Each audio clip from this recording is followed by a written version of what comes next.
Due to the idiotic nature of this program, viewer discretion is advised.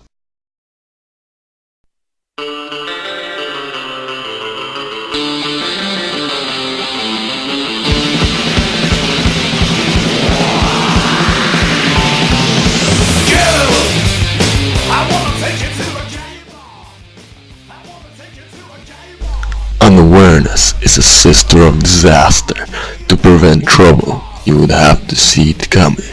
Unfortunately, man rarely stares in the eyes of the danger.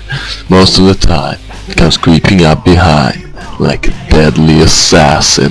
For the next 20 minutes, you'll witness disturbing footage, and will hear shocking stories from people who had for themselves experienced the horrific and devastating consequences of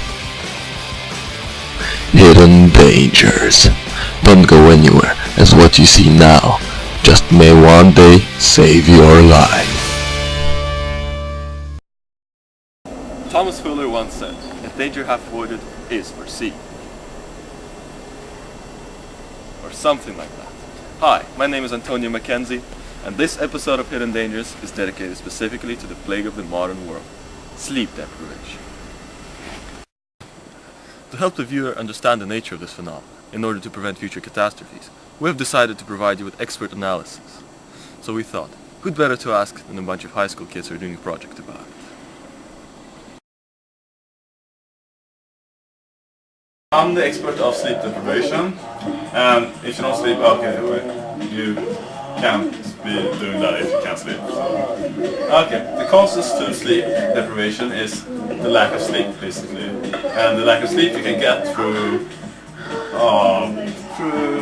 insomnia or other medical conditions, which make you not able to sleep. Because if you got, for example, a backache, and you're trying to lay down, and you always feel it, you take time to sleep, and you lose valuable sleep time, and that we don't want.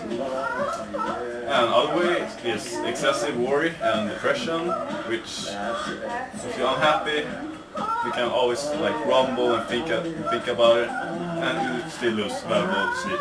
And repeating awakenings from noise, like loud songs, like the neighbor watching porn or crazy stuff like that. Sick people, there are always sick people around. And they always if they always wake you up, you have troubles of getting the valuable REM sleep. And walking at night, traveling across time zones, like taking an airplane against time zone, then when you're supposed to sleep, it's daylight out, and it's always hard to sleep when the daylight, because it's some kind of natural drawing of your environment. So the thing is that you will be awake for 36 hours and then sleep for 10 hours, and your sleep cycle will get pretty much fucked up. If you got an annoying baby that screams all the time, I don't have any kids here, but if they scream and you have to always care about them, wake up and go and tend to them, like if they poo, you gotta change their diapers in the middle of the night. And so if you don't sleep 8 hours straight, you will have problems. And intake of drugs, caffeine, intake of drugs affects your mind, and therefore your mind will be higher activity, and then when you're supposed to rest, it will still be on high activity level, and that won't make your body be able to rest enough. Okay, that's all from me. Find another expert.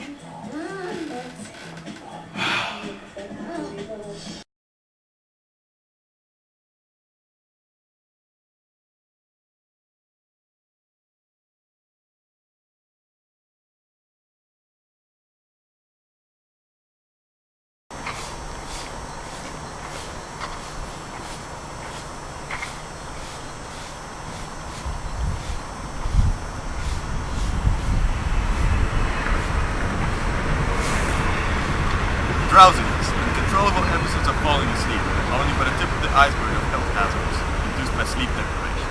This man could be endangering his own and the lives of others, but luckily, he's not driving.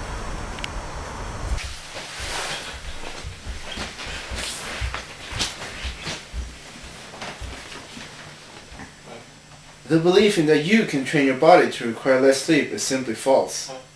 As the human body needs sleep to regenerate itself, to repair broken cells, and most of all, so that the brain can regenerate itself to function optimally day after day. Now, studies have shown that after extended period of wakefulness or lack of sleep, the human body will show both mental and visible behavior disorders. Now, if we compare the brain to the muscle, its difference is that the muscle can actually regenerate itself whilst the body is in a resting state. Not necessarily sleeping, but just lying down in a quiet environment is enough for itself to regenerate, whilst the brain cannot. As when the human body is resting, the brain remains in a somewhat semi-alertness state, which indicates that it is a half awake, so to say. Now, if we look at the actual effects, we will just take a few examples how sleep deprivation affects the brain. Test subjects that were sleep deprived had problems performing verbal or language tests, but they were still able to perform them. This showing that another part of the brain is actually compensating for the malfunction part, thus the problem in performing the actual activity. This has also shown that sleep-deprived people have better short-term memory than their fully rested counter-subjects.